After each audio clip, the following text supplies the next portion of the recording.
swap out the tomato sauce for hummus for a surprisingly delicious flavor-packed vegetarian pizza. Preheat your oven and then drizzle olive oil on a pizza pan. Take your pizza dough and then lay it on the pizza pan, stretching it out, creating a crust on the outer edge.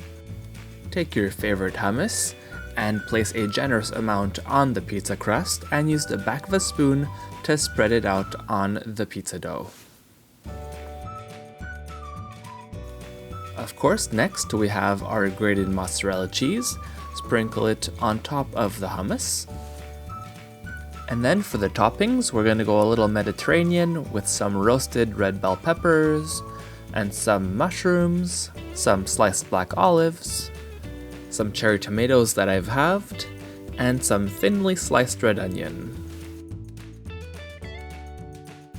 All that's left to do is place it in our preheated oven until nice and golden.